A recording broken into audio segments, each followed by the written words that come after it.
ऐसा स्टेज में भारत को ला दिया गया जो हिस्ट्री में हम लोग पढ़े थे कि भारत किसी समय गुप्त काल के टाइम में स्वर्ण युग के रूप से जाना जाता था। जो हेनसन, फाहियान, अलवर्णी, इन दार्शनिकों इतिहासकारों ने आकर के भारत की भूमि को जो अपने इतिहास के लेखनी में लिखा और कहा कि विश्व में उस समय भारत का जितना उत्थान और प्रगति हुआ था, आज के तुलना में अमेरिका भी उसके सामने में बहुत कम था। और ऐसी स्थिति में इस देश में इतनी काल्पनिक उड़ान भरा गया, इतनी झूठी थोथी दलील, इतनी गपबाजी किया गया जिसका कोई सारांश कोई लिख नहीं पाएगा और इसका कोई कल्पना नहीं कर सकता है।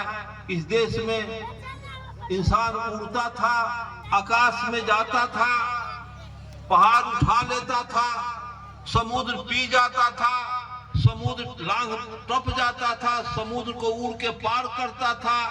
इतनी काल्पनिक बातें, इतनी ढोंग ढकोसला मानव समाज के मस्तिष्क को भ्रष्ट करने का ये सब काल्पनिक आधार इसको पुष्ट किया गया। और इस देश में गंगा का पानी मंत्र से शुद्ध, कुआं का पानी मंत्र से शुद्ध होकर गंगा जल बन जाता था। तो मंत्र से शुद्ध करके जब गंगा का पानी को, कुआं का पानी को गंगा जल बना देता, ऐसे करने का जो अगर मंत्र था तो पानी को दूध भी बना दिया जा सकता था, पानी को तस्मई गोबर को हलवा बना दिया जाता था। जब गोबर देवता बन सकता है तो इंसान भारत में अछूत क्यों? प्रश्न उठता है, जब गोबर पर गंगा का पानी छिटवा करके, गंगा का पानी छीट करके जब गौर गणेश देवता बना दिया जाता है, तब उस देश में ये दलित क्यों अछूत रह गए? इन सभी को गंगा में झंवार झंवार के धो दिया जाता कि सब शुद्ध हो जाता। ये अकील नहीं मिला था। ऐसा अकील इनको देना चाहिए कि जैसे वो आते हैं हमारे यहाँ सत्यनारायण का कथा कहने और जैसे कुआं के पानी को मंत्र से पढ़ना शुरू करते हैं कि गंगे च, जमुने च, सरस्वती, नर्मदा, कावेरी च, 5 नदी का नाम लेते हैं तो कुआं का पानी जो लोटा में रहता है वो गंगा जल हो जाएगा।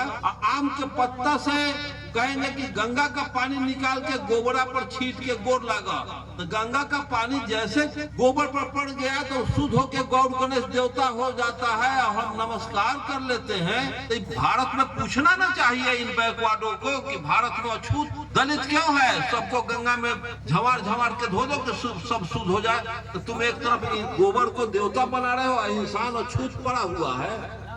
ये सारे काल्पनिक बातें, काल्पनिक उड़ानों में हमारे समाज को उलझा करके रखा गया और इस उलझन में फंस करके हम अपने आजादी को भूल गए। हम पर कौन हुकूमत कर रहा है, इस देश में किसका शासन चल रहा है, इस व्यवस्था को हम भूल गए। अब भूलने का नतीजा हुआ कि आज तक हम इस देश में मुट्ठी भर आदमी का गुलाम बने हुए हैं। दुनिया में कहीं जाति है, वनस्पतियों में जाति है, सेम उसी तरह से इंसान की जाति है, वैसे इंसान की जाति नहीं है। क्योंकि वैज्ञानिक जब मैं तर्क दूंगा कि प्रजनन से जाति का पहचान होता है, बोली से जाति का पहचान होता है, पैखाना से जाति का पहचान होता है, पैर के छाप से जाति का पहचान होता है। और जैसे किसी चीज के आकृति को, आम को देख करके समझ जाइएगा कि आम है, और ये भी आम के क्वालिटी को भी समझ जाइएगा कि कौन आम है। लेकिन इंसान की क्वालिटी को समझ करके आप नहीं बता सकते हैं कि डोम है कि चमार है कि ब्राह्मण है कि राजपूत है कि कानू है कि अहिर है कि कुम्हार है कि तेली है। कौन जाति है? कोई किसी के पीठ पर छाप नहीं है कि अमुक जाति है। तो जाति आया कहां से? तो पोथी पुराण से जाति का वर्णन किया गया है। जितना धार्मिक ग्रंथ है उसी में मानव जाति का वर्णन किया गया है। जो जितना उच्च काम किया, जितना पवित्र काम किया, उतना ही नीच, और जो ठग के लूट के खाने का काम किया वो उतना ही ऊंच। इसी व्यवस्था के हम गुलाम बने हुए हैं। जिस देश में, जिस संस्कृति में भीख लेने वाला ऊंच, अब भीख देने वाला अहिर, कोयरी, कुर्मी, कानून नीच, ऐसी व्यवस्था के आप पोषक बने हो। शर्म से डूब के मर जाना चाहिए 90% जनसंख्या को। क्यों भीख लेने वाला दुनिया में नीच होगा, भीख देने वाला ऊंच होता है। लेकिन भारत में भीख देने वाला नीच और लेने वाला ऊंच। भारत वर्ष में ऐसी व्यवस्था क्यों चलाई गई? क्योंकि इसके अंदर बहुत सा फैक्टर है जो आज इसको कहा जा सकता है।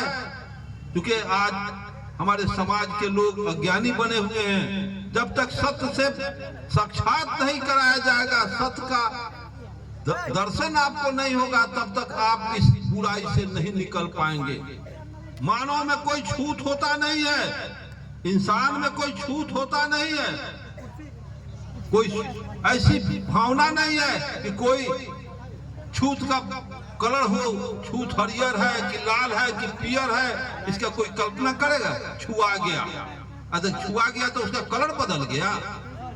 ये सब काल्पनिक बात है, ये सब उलझन है। मानव मस्तिष्क को डिविएट करने का धंधा ये सब किया गया है कि फलाना जाति अछूत है। तो अछूत है तो बताओ कि अंग्रेज के समय में तो ये छुआछूत इस तरह का चरम सीमा पर पहुंचा था, जिसको देख करके अंग्रेज नियम बनाया और छुआछूत इस बुराई को अंग्रेज कानून बना करके हटाया। इस देश में 600 किलोमीटर आने में एक दिन में हाथी आएगा, उसको तो विश्वकर्मा को हेलीकॉप्टर रखना चाहिए, न तो बेहतर कार रखना चाहिए। क्या ये कपोल कल्पित बात के उड़ान में फंसे हो? इस सारी बुराई है समाज पर थोपी गई। महामना बुद्ध ने, अब बाबा साहब अम्बेडकर ने, मार्क्स ने कहा है कि सत्य को सत्य के रूप में समझना ही ज्ञान है। ज्ञान का परिभाषा है कि सत्य को सत्य समझो, सत्य को सत्य कहो, तब जाकर के ज्ञान है। कि महिला दुनिया में महिलाओं को इस तरह से इस्तेमाल किया गया, महिलाओं को इतना जलील किया गया कि यहाँ तक इंसान मर्द जाति महिलाओं को जिंदा दफनाया है, जिंदा जलाया है, जिसको सती प्रथा का नाम से भारत में प्रचलित है। और ईरान, इराक, कुवैत मुसलमानों के देश में जो बच्ची पैदा होती थी वो जन्म से लेके 8वां वर्ष तक जिंदा दफना दिया जाता था कब्रिस्तान में ले जाकर के। ये बुराई धर्म में, ये धर्म धार्मिक जितनी भी व्यवस्थाएं हैं सब अंधविश्वास, पाखंड पर, बुराई पर स्थापित है। इसलिए मार्क्स ने स्पष्ट शब्दों में कह दिया, हम बाबा साहब अम्बेडकर ने स्पष्ट शब्दों में कह दिया कि धर्म अफीम है। मार्क्स ने कहा है कि धर्म स्वीकारने की चीज नहीं है, नकार देने की चीज है। यह धरती धर्म भूमि नहीं है, धरती कर्म भूमि है। हम जितना बेहतर कर्म करेंगे नतीजा उतना ही बेहतर होगा। ऊंच है, हमको किसी का पैर छूना नहीं है। ब्राह्मण सबसे पैर छुआता है, अपने किसी को छूता नहीं है। हम बच्चे थे तो कहीं इस गांव में, बिहार में कहीं दुर्गा पूजा नहीं। जब मैं पढ़ रहा था 50 से लेकर 60 के पीरियड में कहीं बिहार में छपरा के धरती पर मैं कहीं दुर्गा पूजा नहीं देखा। मैं पढ़ रहा था उस समय कहीं सरस्वती माई हम लोगों को एक पैसा, एक क ख ग घ तक नहीं पढ़ाई। हम लोग कैसे पढ़ लिए?